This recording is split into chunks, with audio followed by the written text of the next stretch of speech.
Assalomu alaykum hurmatli aziz yurtdoshlar. Assalomu alaykum ijtimoiy tarmoq muxlislari. Siz yuqorida aytganimizdek, mana shu harbiy xizmatda birga bo'lgan do'stlar bilan, qatorlik do'stlar bilan biz Tojikiston Respublikasi Dushanbe shahrida maxsus reportajlar tayyorlayapmiz.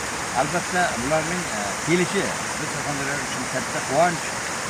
Kecha Qirolboz do'stimiz Juma Atamurodovning farzandlarining nikoh to'ylarida qatnashdilar. Rahbar aka, mana Dushanbega keldik. Taassurotlar qanday bo'ldi? Ajoyib, judayam ajoyib. Buni anchadan men ko'p yillardan beri orzu qilib yurardim. Mana shu orzumga sizga erishdim.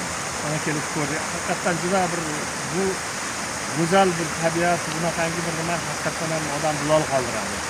Keyingi yillardagi Tojikistondagi rivojlanish, keyingi yillardagi qilni olib borayotgan Mimon Rahmonning olib borayotgan ishlarini shunchalik bir nimasi ko'rinib turibdiki, haqiqatan ham odamlar sayr qiladigan shunaqangi ajoyib joylar bor.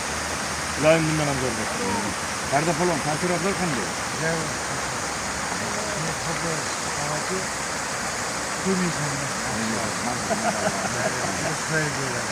Shu o'rinda hurmatli aziz yurtdoshlar, Farda Polvonning birinchi marta kelishi, masalan, Tojikiston Respublikasi Dushanbe shahriga, qolaversa meni ham ko'p yillar bo'ldi kelmaganimga, men barcha ijtimoiy tarmoq muxlislarini, qolaversa barcha kuzatuvchilarni mana shu Tojikiston Respublikasi Dushanbe shahrida joylashgan Hazrati bobomiz Rudakiy maydonlariga bog'lar kelishlarini, tashrif buyurishlarini tilab qolaman. Jo'ramaz Rahmonov Tojikiston Respublikasi Dushanbe shahrida maxsus tayyorladi.